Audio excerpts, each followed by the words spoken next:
Como já colocado, o mundo nos precede, né? Há uma relação entre o individual e o coletivo, mas nessa relação sempre o mundo nos precede, ainda que ele seja resultado do individual, a soma das individualidades na dimensão da identidade.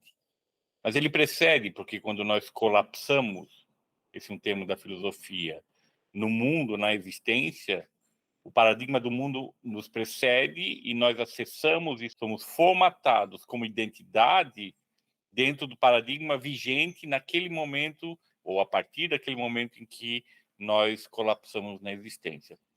Portanto, ele nos precede e ele tem o poder de definir o que nós seremos em termos de identidade, sempre com uma biografia única, mas em parâmetros e linhas gerais e fundamentais que são únicas.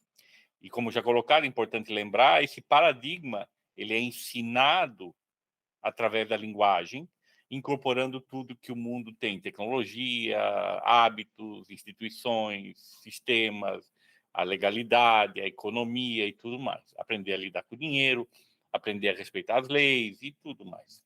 E para isso existe a própria educação, o termo já diz, né? Educar para alguma coisa, não existe educação vazia. Então, num mundo como o atual, a existência, o colapso na existência é o colapso dentro de um paradigma extremamente complexo. E nem sempre foi assim. Se a gente pensar em 300 anos atrás, uma pequena vila no interior, sem eletricidade, sem televisão, sem rádio, apenas a existência daquela pequena comunidade trabalhando para a própria subsistência, com algumas trocas, a vida era muito mais simples, era muito menos complexa em termos paradigmáticos e diversidade. Portanto, colapsar no século, a partir do século XX, passou a significar um grande desafio, né? Uma necessidade de lidar com aspectos muito diversos do mundo em seu paradigma que se configura na dificuldade da própria existência, nos desafios que se colocam para a existência de cada indivíduo a partir e com referência na sua identidade. E no caso do desenvolvimento da filosofia metassimbólica, que é um trabalho de 50 anos, mais de 50 anos, que eu levei a efeito, esse trabalho foi iniciado a partir de uma demanda muito concreta, uma situação concreta que eu vivi a partir dos meus 6, 7 anos de idade. E a partir desse momento, afogado nesse paradigma da minha existência, do espaço simbólico onde eu nasci, eu me desafiei a desvendar os mistérios da vida, ainda que não elaborado dessa forma, porque os problemas e as demandas eram muito concretas. Foi assim que eu passei a enxergar esse processo. Então, a partir daquela circunstância concreta vivida, eu assumi o desafio, ainda que não elaborado da forma como hoje é elaborada a questão, o desafio, de desvendar os segredos da vida, né? Naquele caso, era de superar as contradições da minha própria existência em situação bastante negativa para o seu desenvolvimento. E a partir de então, e hoje, olhando em retrospecto, o trabalho durante todas essas décadas se caracterizou a montagem de um quebra-cabeças do qual eu não conhecia o desenho final, eu apenas intuía aonde eu ia chegar, e vários eventos contribuíram para que essa intuição fosse sendo moldada. Então, esse quebra-cabeças, eu tinha uma noção de direção, mas eu também, e isso ficou muito claro durante as décadas, eu não tinha as peças para sua montagem, mas também não um ato de genialidade.